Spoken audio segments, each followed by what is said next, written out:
Good day mga ka-farmlat! Welcome po dito sa Buena Vista, Quezon. Welcome po sa Greenfield Realty. So by the way, it's me again, Olive, para po magbigay sa inyo ng isang property na naman na I'm sure magugustuhan nyo po. So take note po, itong property po na to ay may malaking sukat pero friendly price po ulit tayo. Ayan, sa mga naghahanap po ng properties na malaki ang sukat, mura, and then at the same time ay may malaking return income. So panoorin nyo po itong video na to. Ito po talaga, I'm sure magugustuhan nyo po ito. So bago po tayo mag-ikot ng property, paki-like, paki-share and subscribe po sa ating YouTube channel para po lagi po kayong updated sa mga properties po na iba-vlog po natin. So sa mga nag-aabang ng vlog ko, ayan, watch nyo itong video na to. I'm sure talaga magugustuhan nyo to. So tara, let's go! So yan po, kung mapapansin nyo po itong maraming mahogany na to na nagpila, yan po yung pinaka-boundary niya to another property, no? So, nandun po yung pinakadulo niya, and then palibot po siya ng mahogany. Ayan, so may palatandaan na po tayo, Yan po ay nakapalaob po sa property po,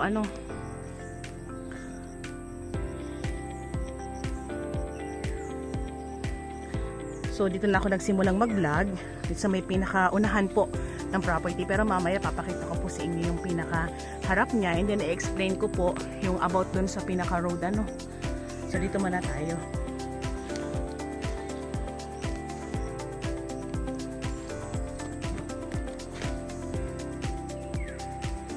So pagbungad pa lang natin, ang dami ng mga niyog. Dito sa bungad, medyo mapapansin po natin, medyo may kataasan na po yung niyog niya. So medyo may edad na po, pero titingnan pa rin natin doon sa may banda doon kung saan mas maraming niyog, kung ganito pa rin na medyo may kataasan na. So marami tayong kawayan, and then may mga puno tayo dito ng dalanghita, saging, ang dami. So mamaya ikutin natin lahat yan. So yung property po natin is medyo kung tawagin po dito sa Quezon is paahon po, So habang lumalakad tayo papunta dun sa may pinakagitna or pinakadulo po ng property, unti-unti tayong umaahon. So hindi po siya 100% flat or flat. So siya po ay slope po, So habang galing ka dun sa may pinakabungad, ayun po, kung ikaw po ay papasok sa property, so unti-unti ka pong umaakyat.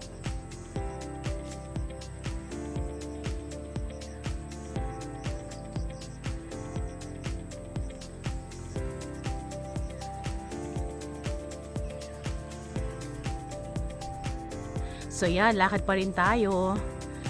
Mapapansin po natin dito sa may pinaka dulo, yan kung saan tuloy-tuloy yung pagpasok natin din sa property. Nandun na yung pinakakaramihan ng niyog. Lalapitan natin yan. Medyo madulas po yung daan kasi nag-ulan kagabi. Wow, ang dami niyog. So ito na po yung pinaka sinasabi po ni owner na lugar kung saan punong-puno na nga po ng niyog itong part na to, So yan po ay maglalaro po sa nasa 2,000 kapuno, and then ito po ay naglulukad ng nasa 150 sako na kopras. So estimated po natin kung mataas po ngayon yung niyog, yung pinaka-kopras niya, kasi month of Berber na po tayo, So yan po ay kumikita na po si owner ng nasa kulang 100,000 or 100,000 na po, every 45 days. So napakalaki ng return income natin sa panahon ngayon. Pero may mga time naman po na hindi ganun kalaki kita dahil mababa po yung pinaka price po ng kopras. So depende iyan sa panahon. Ayan, may malaking puno tayo dito ng mangga.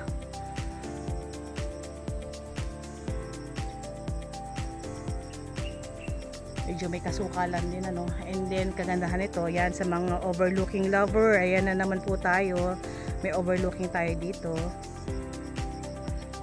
So yung property po, kung i-rate ko, ito po ay 100% na slope. So yan, kasama pa po yung medyo pababa po na yan, pero kaya kong babain yan, kasi ang kagandahan nito, meron siyang mga daan na katulad nito, yan. So bawat pagbaba mo meron mga daan na dadaanan kang ganyan. So meron din dito sa part na to. Ayun po siya. So pwede tayong bumaba doon. So mamaya tatry natin yan. Medyo mali lang yung nasuot kong bota. Medyo malaki kaya nadudulas ako. Pero ang ganda ng property. Ikutin ko to lahat.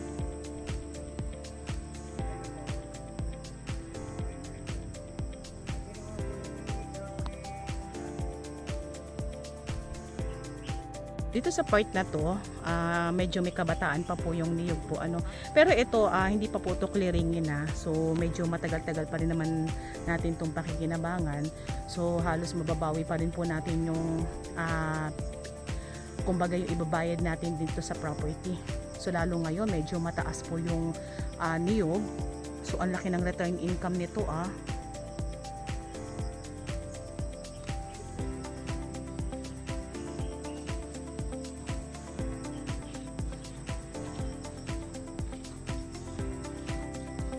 Ganda. Yan, katulad ng nasabi ko yan, may mga daan kasi dyan na malinis, so kayang-kaya natin puntahan yon. At the same time, hindi ganun kalalim. So napaka-gradual pa rin po. Yung mga bet na bet ko to, kahit medyo pa-slope tayong tinatawag, hindi masyadong mahirap akitin. And then mapapansin po natin, yung niyog dito, napaka-healthy. Kumbaga, ang dami niyang bunga, yan po. So kaya siguro po ganun karami yung kinokopras nitong farm na to, kasi yung pinaka-niyog niya is ang dami niyang binubunga dahil po sabi nga po ni guide, yung lupa po natin ay maganda yung pinaka soil. Ayan. So bawat napansin kong puno, hitik na hitik talaga sa bunga. Ang ganda, ganda tingnan. May mga niyog po kasi na medyo hindi siya ganong namumunga. Ito lahat ng niyog na nakita ko dito, ay ang dami talaga niyang bunga. So expectin na talaga natin na ito po ay tonelada po talaga ang aanihin po nila dito. So may dalawang way po dito. Pwede nating ipakopras, and then pwede rin po tayo ng buo, pero ngayon daw po mas mahal yung kopras, so kinokopras po nila. So pagka medyo mura naman po yung niyog, ayan yung ang way ng pagbebenta nila is binubuo na lang po nila. Yan, ikot pa rin tayo. And then napansin ko dun sa pag-iikot ko, marami akong nakitang anahaw. So yan daw po ay binebenta ng 5 piso ang isa. So pwede rin natin pagkakitaan yan. Yun po, ang dami. So ang dami ko rin nakitang puno ng mangga, langka. Ayan. May mga kalamansi rin po dito.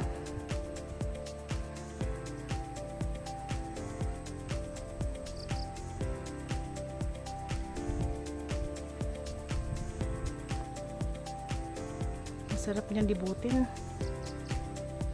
Hindi pa ganun siyang kasukal. Sa may bungad pa lang po, dun lang po yung sukal niya, Pero dito sa may pinakaloob na, hindi na siya ganong masukal. So yung mangga natin, estimated ko po wala na yung guide natin, nandun na, naiwan na sa may pinakababa. So estimated ko sa pag-iikot ko, ito po ay baka nasa 10 kapuno po, So dun pa lang sa bungad, dami ko na nakitang puno ng mangga.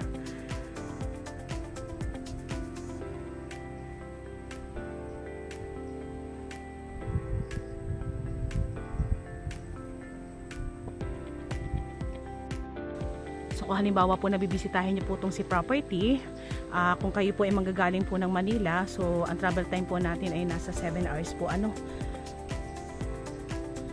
And then kung tayo naman po ay pupunta ng pinaka-town proper ng Buena Vista, tayo po ay nasa 10 kilometers lang po.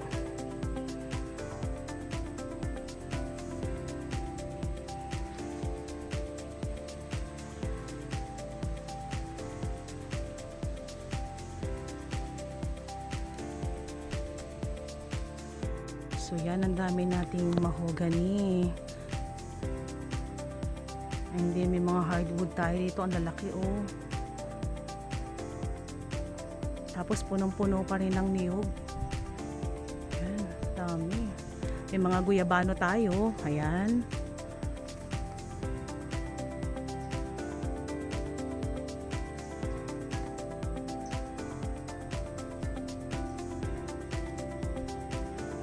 ito yung sinasabi na part ni kuya na ayan, medyo mag-slope tayo ng konti, pero karamihan ng mga niyog na dito sa medyo papasok na part ng property. And then overlooking pa rin tayo. Ayan.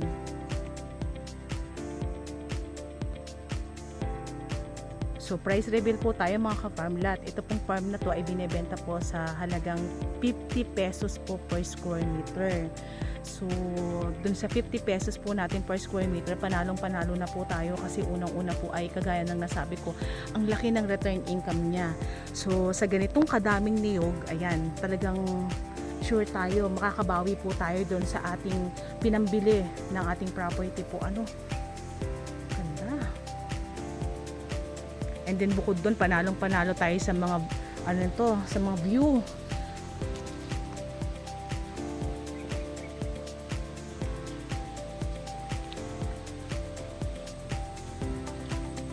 Tingnan pa rin natin dito sa part na to. Ayan, daming hardwood. Ayan, no? So hindi ako pamilyar, ha.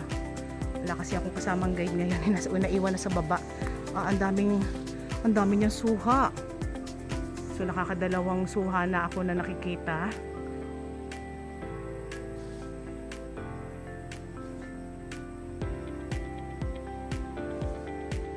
Ito mga guyabano to.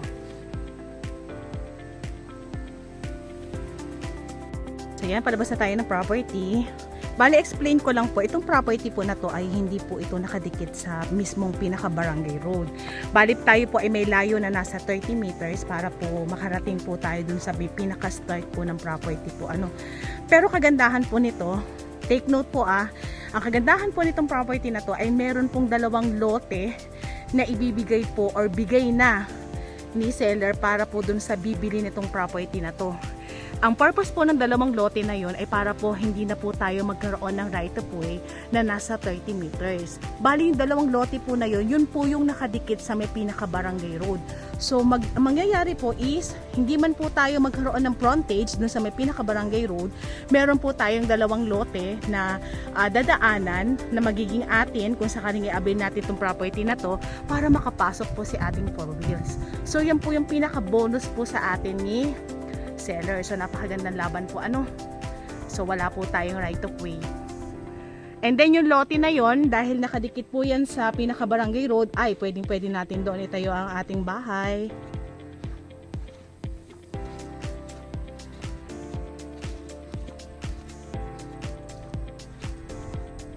Ang ganda ng bonus ni seller. So iniisip niya para hindi tayo makilaan and then makapasok yung ating four wheels. So magandang idea yun, ha. May pa-bonus pa talaga si seller sa atin. So yan, papalabas na kami ng property. Kung sakali po magustuhan niyo itong property na to, isang property napakalaki ng sukat pero friendly price, ayan, i-avail nyo na po, ano.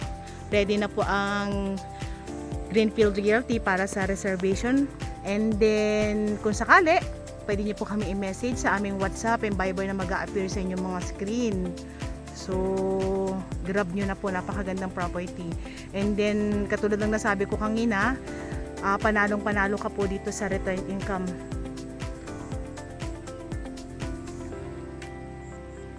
So, lakad tayo papalabas ng property. So ayan po mga nakikita nyo, medyo may mga sirang bubong na yan. Yan po ay dating lukaran po nila, ano. So kasama na rin po yan sa magiging bentahan.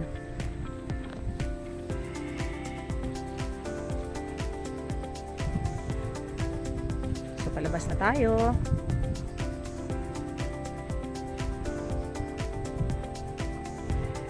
So ayan po.